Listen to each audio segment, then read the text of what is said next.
Shubham. After a very long time, I'm posting the video as I have committed to post at least one video a month. இந்த வீடியோவில் நம்ம என்ன பார்க்க போறோம்னா self realization and god realization, Advaita or the Vedanta and Siddhanta. அதாவது self ரியலைசேஷன்ல என்னெல்லாம் நடக்கும், what are the stages involve in self realization and god realization, தான் தன்னை அறிதலும் இறைவனை அறிதலும். தான் தன்னை அறிதல்ங்கிறப்போ நம்ம என்னெல்லாம் உணர்வோம், இறையை உணர்றப்போ என்னெல்லாம் ஸ்டேஜஸ் இருக்கு அப்படிங்கிறத இந்த வீடியோல இருக்க போது. தான் தன்னை அறிவதற்கு தான் என்னவாக எல்லாம் நினைச்சிட்டு இருந்தோமோ, இந்த உடல் மனம், இந்த மனம் தான் எல்லாத்துக்குமே இம்பார்ட்டண்ட். இந்த மனசுல இருந்து தான் மொத்த பிரபஞ்சத்தின் அனுபவமும் அனைத்தும் நமக்கு அனுபவம் மூலமாக கிட்டுதுன்னா இந்த மனம் மூலமாக. அப்ப இந்த மனமே இல்லைன்னா இந்த உடலும் இல்லை, ஒண்ணுமே இல்லைங்கிறது ஆயிடும். So that is the first stage. அந்த மனமும் இல்லை, உடலும் இல்லை, எதுவுமே இல்லை, எல்லாமே சூன்யமாக இருக்கிறது, சூன்யத்திலும் இருக்கிறது அப்படின்னு தெரிஞ்சுக்கிறது தான் ஃபர்ஸ்ட் ஸ்டேஜ். நல்லா புரிஞ்சுக்கோங்க. எல்லாமே சூன்யமாக மட்டும் இல்லை, எல்லாமே சூன்யத்திலும் இருக்கிறது, சூன்யமாகவும் இருக்கிறது. ஸோ இந்த சூன்யம் அப்படிங்கிறத உணர்றது தான் ஃபர்ஸ்ட் ஸ்டேஜ். சூன்யமா எல்லாமே சூன்யமா தானே இருக்கு. அப்ப அந்த சூன்யத்தின் இருப்பை, சூன்யமாகவே இருந்து கொண்டு எது அறிந்தது? நான் இந்த சொன்ன வார்த்தைகள்ல சூன்யம் இருக்கு, சூன்யம் இருக்கு, இருப்பாக, எக்ஸிஸ்டன்ஸ். அந்த சூன்யத்தின் இருப்பை சூன்யமாக ஒன்று அறிந்தது. அந்த இருப்பு சூன்யத்தை அறிந்தது. இப்ப சூன்யத்தை யார் அறிந்தது? நான் தானே சொல்ல முடியும். யார் அறிந்து கொண்டோம்? நான் எவ்வாறு இருந்தது? சூன்யமாக இருந்தது. நான் எவ்வாறு சூன்யத்தை பார்த்தேன்? சாட்சியாக பார்த்தேன். சாட்சினா அறிவு, அறியும் அறிவு. ஐ அம் தட். நானே அறியும் அறிவு, நானே சூன்யம், நானே அது. இதை உணர்றதுதான் செகண்ட் ஸ்டேஜ். இப்ப இந்த உணர்தல் மனதின் மூலமாக உணர்தா அப்படின்னு நீங்க கேட்டீங்கன்னா, இதுக்கு நான் ஏற்கனவே பல வீடியோல சொல்லியிருக்கேன், பட் இதுலயும் சொல்றேன். மனதின் மூலமாக பல அனுபவங்களை அறிந்து அந்த அனுபவங்களை பிரித்து, இது இந்த மாதிரியான அனுபவம், இது ஆனந்தமான அனுபவம், இது கவலை தரக்கூடிய அனுபவம், இது பயத்தை தரக்கூடிய அனுபவம், இது இந்த மாதிரி பல பல எமோஷன்ஸ் இருக்கு இல்லையா. அந்த ஒவ்வொரு எமோஷன்ஸையுமே அனுபவிக்கிறது மனம். அந்த எமோஷனாகவே அனுபவிக்கும். ஆனா அந்த அனுபவத்தை அறியும் அறிவு அறிந்து சொல்லும். அந்த அனுபவத்தை அறிந்தால்தான் அந்த அனுபவத்திற்கே ஒரு எக்ஸிஸ்டன்ஸ் இருக்கும். அந்த அனுபவம் ஏற்படுவது அனைத்தும் மனதிற்குள். அந்த மனதில் ஏற்படுவதை அறிவது மனதிற்கு வெளியில் இருந்து அறியப்படுகிறது. அது மனசுக்குள்ள இல்லை. அதனால இந்த அறியும் அறிவு சாட்சியாக சூன்யத்தை பார்த்து சொல்வதுங்கிறது மனதை விட்டு வெளியில நடக்கிற ஒரு விஷயம். இது செகண்ட் ஸ்டேஜ், ஐ ஆம் தட் அப்படிங்கிறது. மூன்றாவது ஒன்று இருக்கு, அது மட்டும்தான் இருக்கு. ஏன்னா எல்லாமே சூன்யமாக இருக்கிறது. அறியும் அறிவு சூன்யத்தை பார்க்கிறது, அறியும் அறிவு மட்டும்தான் இருக்கு. எப்படி இருக்குன்னா சூன்யமாக இருக்கிறது. ஸோ இந்த மூன்றையும் உணர்வதுதான் செல்ஃப் ரியலைசேஷன்.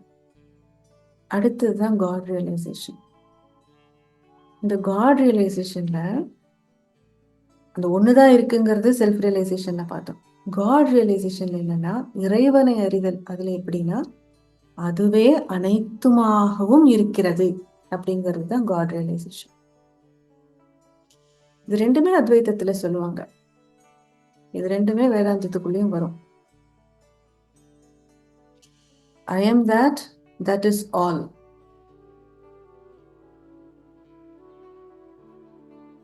இந்த ஐ ஆம் தட் அப்படிங்கிறது ஒரு ஈக்குவேஷன் செல்ஃப் ரியலைசேஷன்ல இருந்து. காட் ரியலைசேஷன்ல இருந்து என்ன ஈக்குவேஷன் அப்படின்னா, அதுவே எல்லாமாகவும் இருக்கிறது. இந்த ரெண்டு ஈக்குவேஷனையும் நம்ம ஈக்குவேட் பண்ணோம்னா, நான் அது, அதுவே அனைத்துமாகவும் இருக்கிறது. இப்போ இது ரெண்டுத்தையும் ஈக்குவேட் பண்ணா என்ன வரும்? நான், நானே அனைத்தும். நானே அனைத்துமாக இருப்பதை அறிவதுதான், உணர்வதுதான் சித்தாந்தம், சித்தத்துவா. நம்ம செல்ஃப் ரியலைசேஷன், தான் தன்னை உணர்வதற்கு நான் யாரு அப்படிங்கிறத நம்ம திரும்பி பார்ப்போம். அப்போ நான் இந்த மனமா, நான் இந்த உடலா? இல்ல, நான் இந்த உடல் இல்லை, நான் இந்த மனம் இல்லை, நான் என்னெல்லாம் நினைச்சிட்டு இருந்தாலும், நான் இந்த பிராணன் இல்லை, நான் இந்த பஞ்சபூதங்களும் இல்லை அப்படின்ட்டு ஒவ்வொன்றா இல்லை இல்லை இல்லை நேத்தி நேத்தி நேத்தி பண்ணி கடைசியில நான் அந்த அறிவுங்கிறதுக்கு வந்தோம். சித்தத்துவால நான் அப்படிங்கிறதுக்கான விசாரணை என்ன தெரியுமா? நான் இந்த ஜீவாத்மாவாக எப்படி வெளிப்பட்டேன்? நான் பரமாத்மாவிலிருந்து நான் அப்படிங்கறது, அந்த ஜீவாத்மா தான் நான்னே சொல்ல முடியும். அப்ப அந்த நான் எவ்வாறு பிறந்தது? எப்படி அங்கிருந்து நான் வெளிப்பட்டேன்? அப்படியே வெளிப்பட்டாலும் எப்படி இந்த பஞ்சபூதங்களும் ஆயின? எப்படி பிராணன் வந்தது? எப்படி இந்த உடல் வந்தது? எப்படி இந்த உடல் how is the body functioning? அத்தனையும் தெரிந்து கொள்வது சித்தாந்தம். இந்த சித்தத்துவங்கிறது சாதாரண விஷயம் கிடையாது. அது ரொம்ப இட் இஸ் வெரி டீப். இந்த விசாரணை ரொம்ப பெரிய விஷயம். ஏன்னா தான் தன்னை உணர்தல்ங்கிறது ஆக்சுவலி ரொம்ப ஈஸி. ஆனா இந்த மாயை எப்படி உருவாச்சு, இந்த மாயையை பத்தி தெரிஞ்சுக்கிறதுங்கிறது சாதாரண விஷயமே கிடையாது. அதெல்லாம் தான் சித்தத்துவத்துல வரும். இந்த செல்ஃப் ரியலைசேஷன் வரைக்கும் மனம் ஓரளவுக்கு மெச்சூரா இருந்தா போதும். பட் காட் ரியலைசேஷனுக்கு எல்லாமே மனோசுத்தி ரொம்ப அவசியம். மனோசுத்தி இல்லை அப்படின்னா வேதாந்தத்திலே நிக்க வச்சிடும்.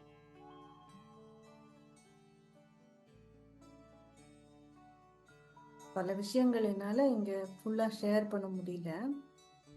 நீங்க if you are really interested in knowing the purpose of your life, நம்ம ஏன் பிறந்தோம், எப்படி பிறந்தோம், எங்கிருந்து வந்தோம், அப்ப நம்ம எங்க போகணும், நம்ம எப்படி இருக்கணும், இந்த ஜீவாத்மாக்கு அழிவு இல்லை அப்படின்னா இந்த ஜீவனுக்கு நான் எப்படி அழிவு இல்லாம நான் வச்சிருக்க முடியும்? ஜீவன் அழியுமா? ஜீவாத்மாங்கிறது பரமாத்மாவினுடைய ஒரு அம்சம் தானே. அப்ப ஜீவாத்மாவுக்கும் அழிவு இருக்கக்கூடாது இல்லையா? அப்ப ஜீவாத்மா அழிவு இல்லாம இருக்கணும்னா அந்த ஜீவாத்மா எவ்வாறு வெளிப்பட்டது? இந்த உடல் வரைக்கும் வெளிப்பட்டுச்சு. இதுக்கு முன்னாடி எத்தனையோ பிறவிகள் எடுத்திருக்கும். அத்தனை பிறவிகளை தாண்டி மனித பிறவி எடுத்து தான் தன்னை உணர்ந்து ஜீவாத்மாவாக இவ்வளவு தூரம் வெளிப்பட்டிருக்கு. இதுக்கு மேல இந்த ஜீவாத்மாவிற்கு மரணமில்லா பெருவாழ்வு இருக்கணும் அப்படின்னா அதற்கு இந்த உடல் எவ்வாறு சித்தி அடைய வேண்டும், உயிர் அதாவது ஜீவாத்மா எவ்வாறு சித்தி அடைய வேண்டும், உடல் சித்தினா என்ன, உயிர் சித்தினா என்ன, இதெல்லாம் தெரிஞ்சுக்கிறது தான் சித்தாந்தம். அஷ்ட சித்திகள் அது சித்தாந்தம் கிடையாது. அஷ்ட சித்திகள்ங்கிறது it is secondary product. But main என்னன்னா மரணமில்லா பெருவாழ்வு. ஆத்மா அப்படிங்கிறதுக்கு மரணமே கிடையாது. பட் இந்த ஜீவாத்மாங்கிறப்ப நான் வந்துட்டேன்ல, அப்ப இந்த நான் அது எப்படி மரணமில்லா பெருவாழ்வு அது எப்படி வாழ முடியும்? அதெல்லாம் தான் சித்தாந்தம் கற்றுக் கொடுக்கிறது. சரி, நீங்க எந்த பாத்துல இருக்கீங்களோ, இப்போ உங்களுடைய பரம்பரை, நீங்க இப்போ ஸ்பிரிச்சுவல் லைஃப்ல இருக்கீங்க அப்படின்னா உங்களுடைய பரம்பரை சித்த பரம்பரையாக இருந்தது அப்படிங்கிற பட்சத்துல சரி, உங்களுடைய மூதாதையர்கள் சித்தர்கள்னு ஆயிடுவாங்க. நீங்க அந்த பரம்பரையில இருந்தீங்கன்னா சித்தர்கள் என்ன சொத்து வச்சிருந்தாங்க, அவங்க என்ன ஒரு அவங்களுடைய பெரிய சொத்தே மரணமில்லா பெருவாழ்வு. நம்ம அந்த பரம்பரையில இருக்கோம்னா அவங்களுடைய சொத்தை நம்ம யூஸ் பண்ண தெரியணும். அவங்க பரம்பரையில இருந்து கொண்டு அவர்களுடைய சொத்து நமக்கு கிடைக்கலன்னா அந்த இருந்து என்ன பயன்? ஸோ நீங்க எந்த பரம்பரையில இருக்கீங்களோ, அவர்கள் எந்த நிலையை அடைந்தார்களோ அந்த நிலையை நீங்களும் அடைந்தாக வேண்டும். அதனால்தான் உங்களுக்குன்னு ஒரு பரம்பரை, ஸ்பிரிச்சுவல் லைஃப்ல பரம்பரைன்னு கொடுக்கப்பட்டிருக்கு. So you be honest to your realizations. உங்களுக்கு நீங்களே உண்மையாகவே நீங்கள் என்ன அனுபவத்தை இதுவரை பெற்றீர்கள், என்ன விஸ்டம் ஞானம் உங்களுக்கு கிடைத்தது, என்ன மாதிரியான ரியலைசேஷன்ஸ் உங்களுக்கு கிடைச்சது, இது எனக்கு பூரணத்துவம் எனக்கு வந்துருச்சா, இப்படி எல்லாமே நீங்களே உங்களை கொஸ்டின் பண்ணாதான் நீங்க உங்களுக்குள்ளேயே உண்மையா இருந்து அடுத்த நிலைக்கு போக முடியும். Self realization, I am self realized, that's all, I am done. It's not true. There is longer way to go. Self-realization is only a start. Self-realization is a must for மரணமில்லா பெருவாழ்வு.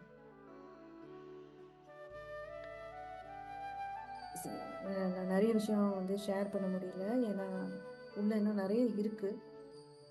But if you have any question, you just give a comment on the video. உங்களால் comment பண்ண முடிஞ்சதுன்னா வீடியோக்கு comment பண்ணுங்க, நான் reply பண்ணுறேன். அப்படி இல்லைங்கிற பட்சத்தில் if you want to know something about நீங்கள் எந்த ஸ்டேட்டில் இருக்கீங்க, what stage you are in, what you have to do the next, or if you are on the right path towards your purpose of life, இதெல்லாம் நீங்கள் share பண்ணணும் அப்படின்னு நினச்சிங்கன்னா you can share it to my mail instead, because you need not wait for video. I am not very active in social media, so I don't want to be also, because I committed to post one video, at least one video a month I am posting.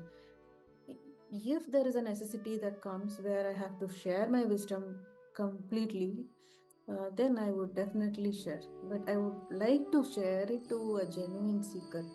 So if you wish to know உங்களுக்கு உங்களை பற்றி நீங்கள் என்ன ஸ்டேஜில் இருக்கீங்கிறத பற்றிலாம் தெரியணும், அடுத்து என்ன பண்ணணும் அப்படின்னா நீங்கள் எனக்கு மெயில் பண்ணணும் தாராளமாக. நான் மெயில் இந்த டிஸ்கிரிப்ஷனில் கொடுக்குறேன்.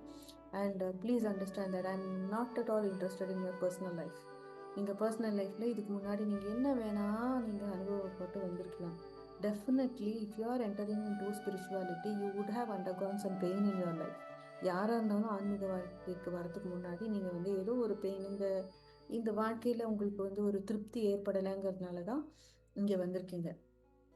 இங்கே இந்த வாழ்க்கையில் திருப்திக்காக நீங்கள் என்கிட்ட கேட்டிங்கன்னா என்கிட்ட பதில் இல்லை. Because I don't find any contentment in the life that the normal wants to, the other than the spiritual life. இந்த லௌகீக லைஃப்பில் ஒரு கண்டென்ட்மெண்ட் இருக்கா அப்படின்னு கேட்டிங்கன்னா எனக்கு இல்லை, கண்டென்ட்மெண்ட் இல்லை. அப்படிங்கிற பட்சத்தில் நீங்கள் பர்சனல் லைஃபுக்கு அந்த சொல்யூஷன் என்கிட்ட கேட்க முடியாது. I'm not eligible to tell. So hope you understand. But if you are into spiritual life, then definitely I can help you or guide you, give you some steps, guidances until self-realization. After that, I am also on my path towards God realization and Siddhatva. So maybe you can also travel with me. So thank you so much. Hope this video helps you. Shivoham.